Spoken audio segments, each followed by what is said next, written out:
अमन और नेहा दोनों अपनी कार से अपने घर की तरफ जा रहे होते हैं, लेकिन दोनों काफी डरे हुए होते हैं। वो डर उनके फेस पर साफ साफ दिखाई दे रहा था। डरती और लड़खड़ाती आवाज में नेहा कहती है, अमन अमन ये सब क्या हो रहा है? तुम जल्दी से बस यहाँ से निकलो, मुझे बस अपने घर जाना है।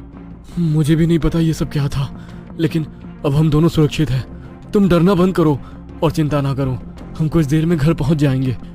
अमन इतना कहकर अचानक तेजी से ब्रेक मारता है, क्योंकि उसके सामने कोई आकर खड़ा हो गया था जो खून से लथपथ था।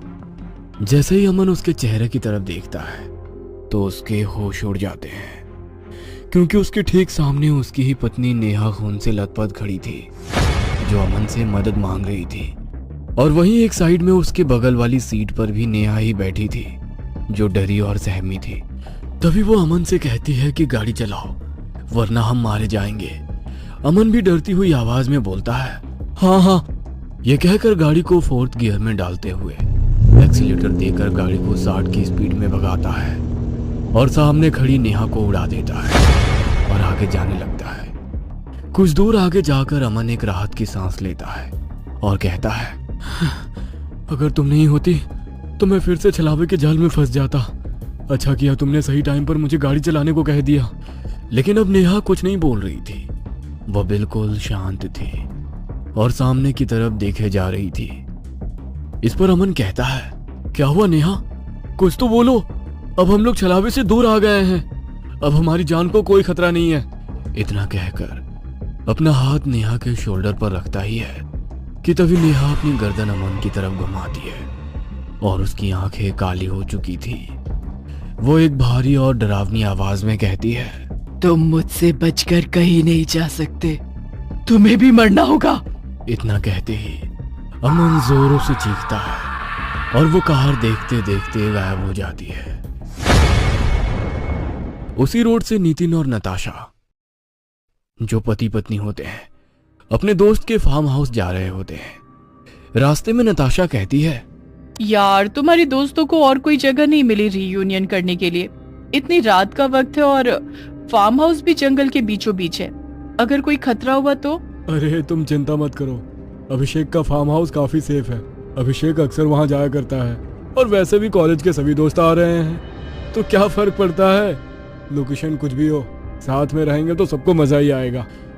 ऐसा कहकर नितिन गाड़ी को थोड़ा सा तेज करता है और कुछ ही देर में वो लोग अभिषेक के फार्म हाउस पर पहुंच जाते हैं। देखने में फार्म हाउस काफी वीरान और डरावना सा लग रहा था, जिसे देखकर नताशा भी थोड़ी सहम जाती है और कहती है, कितनी अजीब सी जगह है, यहाँ तो आसपास कोई दिखाई नहीं दे रहा। इस पर नितिन कहता है, अरे सब अंदर होंगे ना, चलो अंदर चलकर देखते हैं। नितिन गेट खोलकर अंदर जाने लगता है। तभी वो देखता है कि उसका दोस्त अभिषेक खून से लथपथ आकर उसके सामने गिरता है। ये देख नितिन और नताशा दोनों बहुत डर जाते हैं और अभिषेक से पूछने लगते हैं, ये सब कैसे हुआ, किसने किया? इतने में अभिषेक अपना दम तोड़ देता है। यह देख दोनों वहां से भागने के लिए जैसे ही पीछे मुड़े, तभी वहां का गेट अपने आप बंद हो जाता है। दोनों कुछ कर पाते इससे पहले ही वहां की लाइट भी अपने आप बंद हो जाती है। तभी बहुत सारे लोगों की आवाजें आने लगती है, तुम दोनों आज मारे जाओगे। ये सुन नताशा बहुत जोरों से चीखने लगती है और कहती है, मैंने तो पहले ही मना किया था कि ये जगह मुझे कुछ ठीक नहीं लग रही है, हमें यहाँ नहीं आना चाहिए था।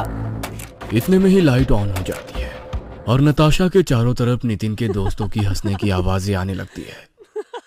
इतने में अभिषेक भी खड़ा हो जाता है और कहता है, अरे भाई ये तो प्रैंक था, तुम तो बहुत ही डर गए। हम लोग तो खाली बैठे थे तो बोर हो रहे थे, तो सोचा तुम्हारे साथ कुछ प्रैंक प्लान कर ले। इतने में ही अर्चना आती है और कहती है, इन दोनों की शक्ल तो देखो, ऐसा लग रहा है दोनों ने सामने से भूत देख लिया हो। इतना सुनकर नितिन कहता है, यार मजाक की हद होती है, ये अच्छा मजाक नहीं था, हम लोग सच में बहुत डर गए थे। इस पर मोहित कहता है, अच्छा ठीक है यार, माफ कर दे, चलो अब पार्टी करते हैं, हम लोग कब से तुम्हारा इंतजार कर रहे थे। ऐसा कहकर सभी दोस्त वहां पास में पड़े सोफे पर बैठते हैं, जहां पर पार्टी म्यूजिक चल रहा था और खाने पीने का काफी सामान था। और सभी लोग वहां बैठकर अपनी कॉलेज की याद ताजा करने लगते हैं। और धीरे धीरे उनकी हंसी मजाक वाली बातें कब डरावनी बातों में बदल जाती है, किसी को कुछ पता ही नहीं चलता। उन्हीं बातों के बीच मोहित कहता है, तुम लोगों को पता है, छलावा एक ऐसा प्रेत आत्मा है जो किसी का भी रूप धारण कर सकता है, किसी की भी आवाज निकाल सकता है, और वो ऐसा करके अपने शिकार को अपने कब्जे में कर लेता है। और कब उसका शिकार हो जाता है किसी को पता नहीं होता। तुम्हें छलावा के बारे में इतना कैसे पता? कहीं तुम भी तो छलावा नहीं हो? नताशा की बात सुनकर चारों तरफ सन्नाटा हो जाता है। इतने में मोहित हंसने लगता है और कहता है, अरे नहीं, मुझे छलावे के बारे में इसलिए पता है क्योंकि मैंने कई किताब और फिल्मों में देखी है छलावे के बारे में। सभी लोग बहुत सारी बातें करते हैं और खाना पीना खाकर सोने के लिए अपने अपने कमरे में जाने लगते हैं। मोहित सबको बताता है कि सभी के कमरे नीचे वाले फ्लोर पर ही है और एक दूसरे के आमने सामने है। सभी लोग अपने अपने कमरों में चले जाते हैं। अब रात के करीब 3 बज चुके थे। सभी बहुत थक गए थे और नींद आ रही थी, इसलिए अपने रूम में जाते ही सभी लोग सो गए। रात के करीब 4 बजे अर्चना को खिड़की पर किसी के हाथ मारने की आवाज सुनाई देती है। अर्चना अपने बिस्तर से उठकर खिड़की की तरफ जाती है, जहां खिड़की के बाहर तेज हवाएं चल रही थी। और जैसे ही अर्चना आसपास देखती है, उसे कोई भी दिखाई नहीं देता और अर्चना मुड़कर वापस अपने बिस्तर की तरफ जाने लगती है। इतने में ही कोई उसका हाथ पकड़कर वापस से खिड़की की तरफ खींच लेता है और अचानक ही खिड़की खुल जाती है, जिसमें से अर्चना बाहर की तरफ गिरने वाली होती है कि तभी वो जोरों से चीखने लगती है। उसकी आवाज सुनकर उसका दोस्त मोहित उसके कमरे के अंदर आते ही अर्चना को वापस कमरे के अंदर खींचता है और पूछता है, तुम क्या कर रही हो इतनी रात में? मुझे बाहर किसी ने खींचा था। बाहर तो कोई भी नहीं है, चलो तुम थोड़ा फ्रेश होकर आराम से सो जाओ। अर्चना बाथरूम के अंदर जाती है और वहां वो मोहित की लाश पड़ी हुई देखती है, जो खून से लथपथ जमीन पर पड़ा हुआ है।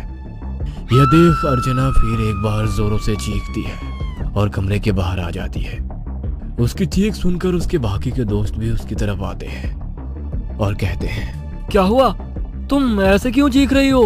वो मोहित को किसी ने मार दिया, लेकिन वो तो मेरे पास था, कैसे मर सकता है?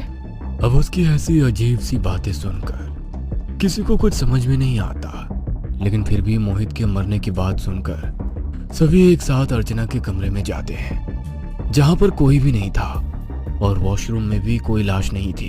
यह देखकर अर्चना भी हैरान हो जाती है कि थोड़ी देर पहले अभी उसने मोहित को बेडरूम में और उसके बाद खून से लथपथ वॉशरूम में देखा था, तो आखिर वो कहाँ गया और यहाँ क्या हुआ अर्चना समझ पाती इससे पहले ही वहां की लाइट बंद हो जाती है।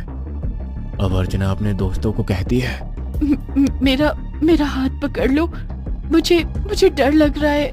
लेकिन उसके बात पर कोई जवाब नहीं देता और तभी लाइट ऑन हो जाती है। वो देखती है कि उसके दोस्त अब उसके पास नहीं है।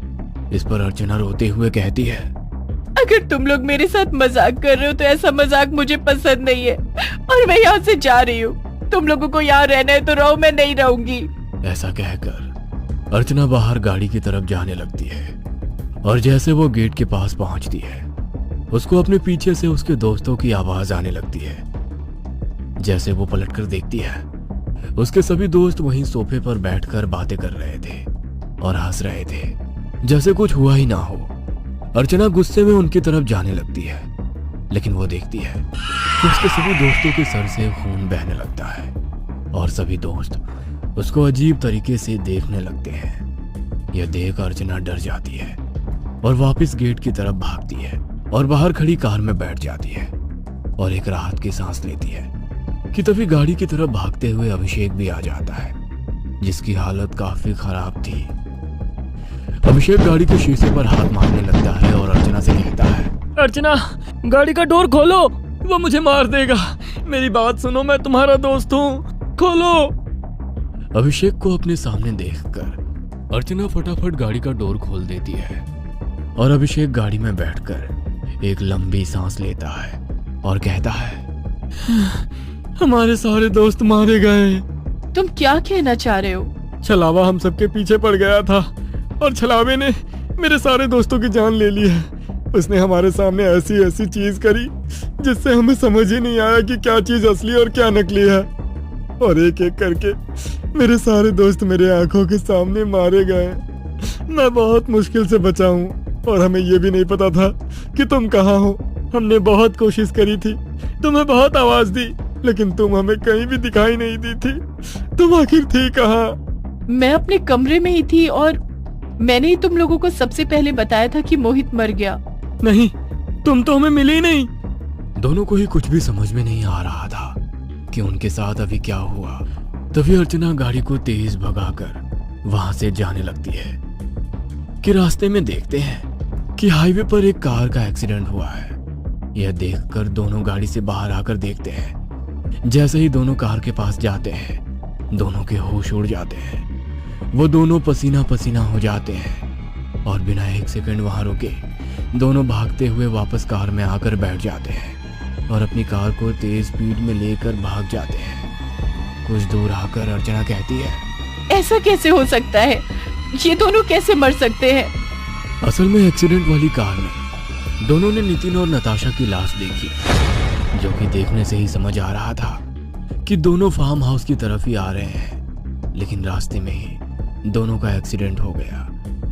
अब इस बात को सोचते हुए अर्चना अभिषेक से कहती है, अगर ये दोनों फार्म हाउस आने से पहले ही मारे गए तो फार्म हाउस पर कौन आया था? आखिर वो दोनों कौन थे? क्या था वो सब जिसने मेरे सारे दोस्तों को मार दिया? अर्चना रोते हुए कहती है। इतने में उसके साइड में बैठा अभिषेक भारी आवाज में कहता है, वो मैं था, छलावा, और छलावा से कोई नहीं बच सकता। तुम भी मेरे जाल में फंस गई हो, अब तुम्हें भी मरना होगा। यह सब सुन अर्चना पसीने से तरबतर हो जाती है और झटके से ब्रेक मार देती है और कार रुक जाती है। तभी अर्चना जल्दी से कार से बाहर आ जाती है और अब उसकी कार में कोई नहीं था। तभी अर्चना देखती है कि वो अभी भी उसी खूनी फार्म हाउस के सामने खड़ी है। यह देख अर्चना जोरों से चीखती है, नहीं! अगर आपको हमारी ये कहानी पसंद आई हो तो इसे लाइक और शेयर करना ना भूलें।